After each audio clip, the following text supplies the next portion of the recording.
Good evening, welcome to Global Dialogue. I think that almost everyone who was alive at the time can remember where they were on 9/11/2001. I certainly can. Our world has changed dramatically since that time, and no one at the time could have predicted exactly how that world would have changed. We have now had invasions in Iraq and in Afghanistan. The United States has spent well over $3 trillion in accomplishing its goals. And my question for tonight is, have we accomplished anything?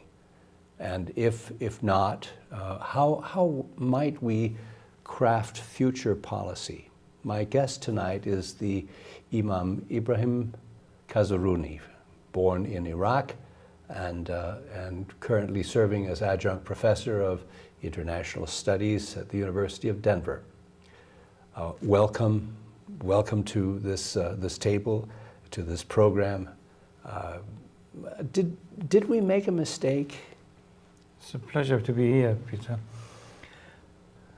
Well, the jury is still out, I think, as to whether we have made a mistake in the case of Iraq or not, because I am still hopeful that Iraq, despite the invasion and the problem, moves towards, how could I put it, much more solid and approach to its own political situation. But I think whether we succeeded or not depends on a clear analysis of what were the motives. And since 2003, I'm not exaggerating if one could claim thousands of books have come into the market regarding the war in Iraq. But they all have come from different angles or analyzed Iraq's case or the occupation of Afghanistan or any other as from a different angle, and no exception. There is no consensus as yet. What we know that by now, there were multiplicity of reasons for going into Iraq. There were those who wanted regime change and American dominance in the region. There are others who primarily looked at it as right picking on economic terms, oil and so on. There are those who had antagonistic views of Islam and the one more country to be pacified, the better. There were the more AIPAC and the Zionist they were looking at it from regional conflict, and they considered 2 or 3 Middle Eastern countries to be the prominent enemy, and if they were to neutralize one of them, Iraq being one of those. So there were a number of factors. One thing that we can tell for sure that we haven't achieved peace. Now that seems quite self-evident. Yes. But it seems to me that as we look at how much American money, prestige, human resources, can we in any way come to a conclusion that it's somehow been worth it? Well, here where our personal lenses coming from a person that doesn't agree with war in the first place, I would categorically say no, because one life is too many. If we were to, particularly when we do not give the same amount of time for other ways of resolving conflict. We know by now that Iraq was not a threat against the United States. Iraq did not possess weapons of mass destruction. There were all these concocted ideas. But let us assume that Iraq had some issues of conflict with the United States, as we see in recent fundamental shift in Obama's approach to the Middle East, or resolution of crisis in the Middle East, where bombing is not the first option. We look at other ways of resolving conflict first. And it could have been resolved. Even, as I said, even if we were to assume that Iraq had something to do or in conflict with the United States, I believe there were other ways of resolving it, rather than, as you indicated quite correctly, spend over $3 trillion, American lives, 1.5 million civilians in Iraq being killed, close to 4 million internally and externally dispossessed. The crises that have been created now, what we have a dysfunctional system in Iraq that cannot control, like Afghanistan, cannot control beyond the green zone in Baghdad, and factionalism, religious strives, etc., etc. I would certainly say, I mean, if I were to put two hats as a religious scholar coming out of Iraq, from a religious perspective, I would say definitely no. And even as a scholar of Middle Eastern, say, politics and international relations, still I would say no. We really haven't achieved anything. We have created more resentment in the region. It seems to me that, yes, we have created a lot of resentment. And the question that comes to me, and I think it comes to everyone at home, is where did we go wrong? Did we not know about the internal culture of Iraq that was likely to have sort of a degree of combustibility that we were not going to be able to cope with so long as we didn't understand it? But it's almost as if we didn't know about it, or if we knew about it, we didn't care about it. I think the second one, Peter, because if we go back to pre-2003, U.S. Bush, the junior administration, relied on a few individuals that were telling them about how Iraqis are going to react in post-invasion, which encapsulated in the word of a British soldier as he crossed the Kuwaiti border into Iraq. And he was fired upon. And he said, oh God, they told us that we're going to have red roses and red carpets. Unfortunately, people like Chalabi and few others that handpicked by the administration, and a huge amount of money was spent on them, created this image that the takeover and the change of government is going to be so easy, and there would be no resistance whatsoever. And the lie, whether they really believed it or they cared less, in the political short-sightedness, the short-term interest, somehow blinded them for being prudent.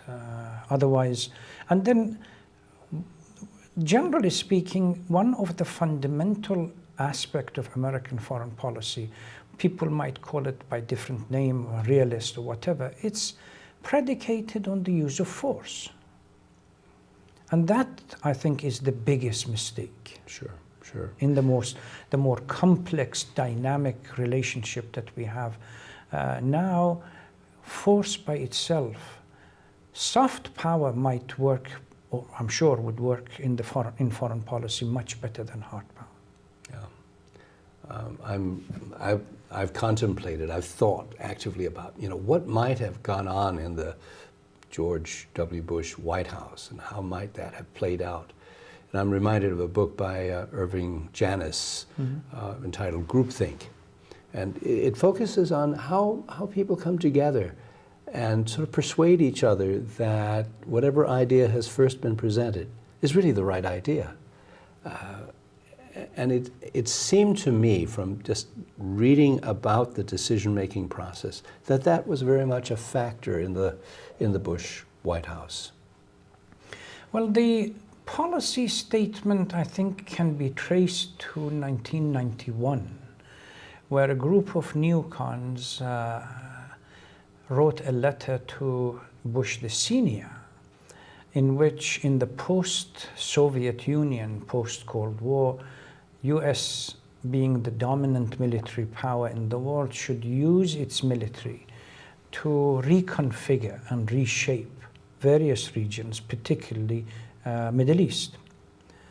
And it was too hawkish for even Bush the father, so he rejected it. General Clark, who was the person responsible for the Bosnian War, gave a number of interviews, which I believe these are still on YouTube, in which he talks about this. He says, talks about it in 1991, but particularly in 2000 and 2001, where he goes to the CIA, before even 9/11 was as an issue, that he was told or informed that there is a plan for 5 or 6 countries in the Middle East for a regime change, literally, and Iraq was one of them. Mm-hmm. So this notion, that is, I believe, our Achilles heel, where we constantly believe that this might, the military might, will resolve or change or reconfigure things or create a new Middle East, to echo Condoleezza Rice's comment in 2006. And by the way, so far I am yet to see one incident or one instance in which this use of might has successfully produced anything beyond the resentment and conflict and more dysfunctional system that causes. It may not be now, but soon it will. As you know, I served in the American military during the Vietnam War and was there. And I guess it was the Secretary of the Navy, Townsend Hoops, wrote a book about the limits of power. And it seemed to me at the time that we'd finally gotten that the application of force by itself was generally destined to be unsuccessful. Mm-hmm. But what is it in the human mind that causes us to say, apparently, well, okay, so it didn't work then, but this time it'll work? Well, this is wishful thinking more than anything else. I remember a book by Noah Feldman, a professor at Princeton, who was asked to go to Iraq, part of a delegation that Bush sent under Bremer to write the constitution, Iraqi constitution. And I think the book's title is What We Owe Iraq. And the introduction, he says, on the plane to Baghdad late at night, I decided to stand up and look at who were on the plane, and they were the one that was supposed to be advisors. He said, I looked around, everybody was asleep, and the one person that was alive was looking at Japanese constitution. So the modality, the framework was Japan, without understanding that Iraqi culture and history, civilization is totally different. We create this paradigm, and then we think that this is going to work.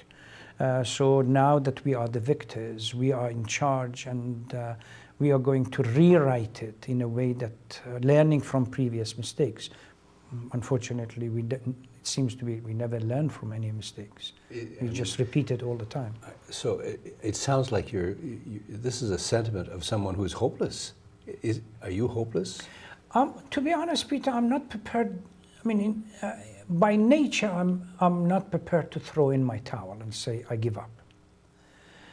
But at the same time, I have to be a realist, and understand that the crises that have been created in Iraq, had we or US gone in and simply got rid of the old system and walked out, as the Vietnamese did in Cambodia, for example, Kampuchea, walked in, toppled the old regime and then walked out, let the people decide for themselves, it would have been totally different. I taught a few years classes on the history of Iraq and Iraqi culture and history within the Middle East. And I always ask my students this question. I said, just imagine, instead of bombs, tanks, killing, destruction, the Iraqis would have seen our engineers, doctors, teachers, professors. How would that have shifted the psyche of Iraqi and their approach to US rather than what we have today?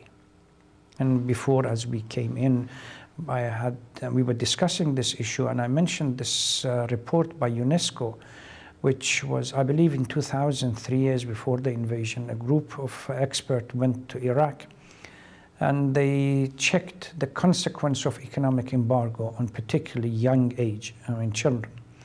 And they chose 5 schools, one in Basra, one in Hilla, Baghdad, and I believe one in Kirkuk, and another one in the north, or 2 in Baghdad, I'm not quite sure at this stage.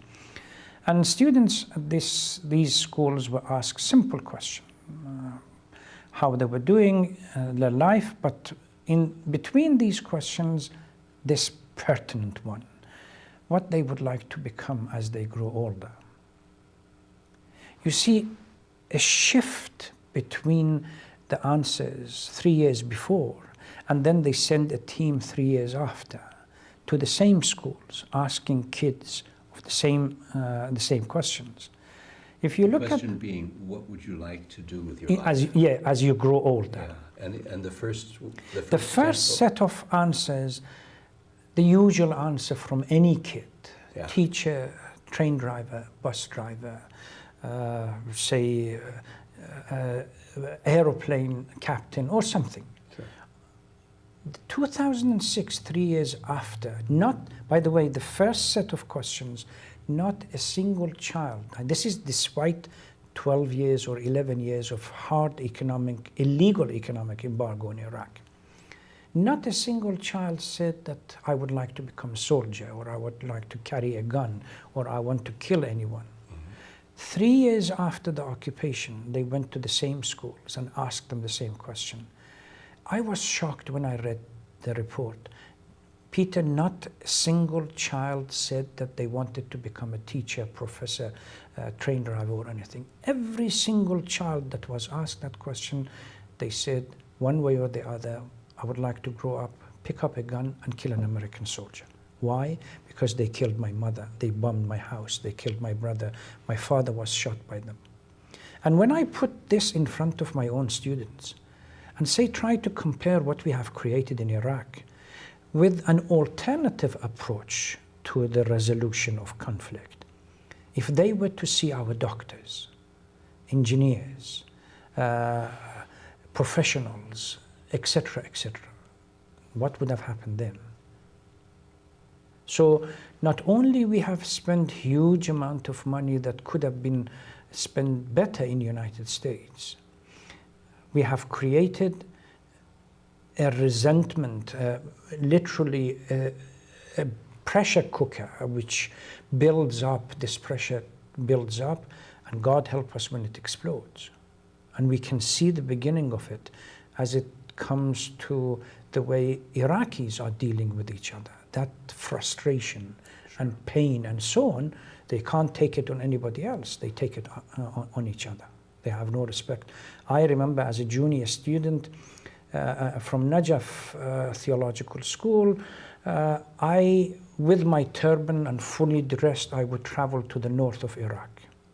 Nobody asked me what you are doing here as a Shia theologian coming from the north.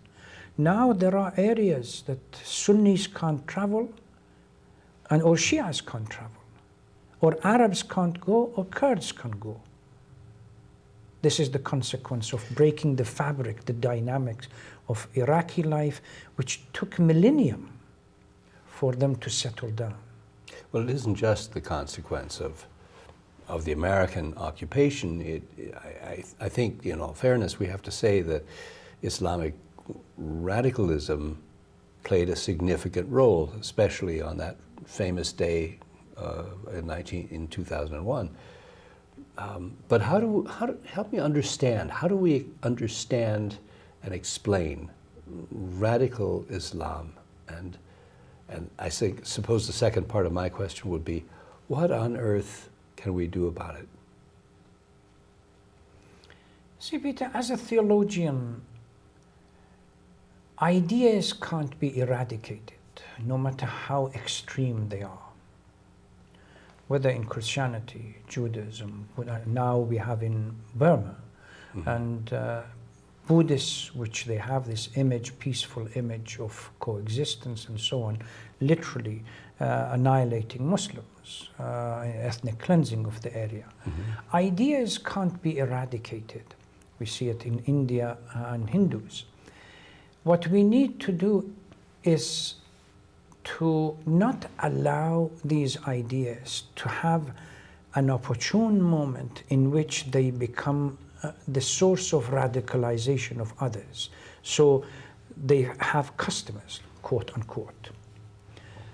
That is the point that we can have a better approach in creating why a Muslim youth in United Kingdom, which I lived for many years, becomes so radicalized that would attack a British soldier in broad daylight. It's not because of the radical idea. The radical idea is part of the equation. It's the emptiness, the uselessness that exists within the youth that we have failed to address, that they become now the target of, call it proselytization, literally. They are being proselytized. Look at it. We saw it in Denver by individuals, where now with the internet and so on, somebody could be somewhere else, and you have these foul language being used and emotional language being used against the youth that really have no foundation whatsoever, to the point that, look what is happening to them. You are being targeted, etc., etc. And then they are being attracted to these ideas. I don't think, personally, as a theologian, and by the way, this is the same in a secular mindset. It's no difference. The notion that democracy, for example, has to be imposed on somebody else, even if it means bombing them out of existence, is no different, at least from my angle, than the Sharia has to be imposed on other people, even if it means killing them. So it's similar. I don't think the ideas can be eradicated, but having access to to youth particularly, that their foundation of the faith is extremely weak, and then targeting them and attracting them towards their understanding, their shallow or narrow understanding of the faith, this is something that can be done. And that requires, I remember in late 1980s when I lived in London, this Sheikh Hamza Misri, which became very radical, and ultimately he was sent to the United States for terrorist activities, delivered a sermon at the Friday Mosque where he openly, this is London, openly in Finchley Mosque area, that openly called for killing of Shias and taking over their possession, etc., etc. So a group of us, through the Islamic Center, we approached Scotland Yard and asked and said, look, this is not acceptable. Nobody did anything about it. And then suddenly the same person becomes persona non grata. We really need to have a plan. A few years ago, a delegate came from United Kingdom to US to speak to people who have lived in United Kingdom to see what can be done. I think the idea is, short answer, I don't think we can eradicate, because people have different ideas. They read a book and interpret it differently. It's where those ideas find fertile ground. That is the link between them and the youth have to be broken. Give me an example.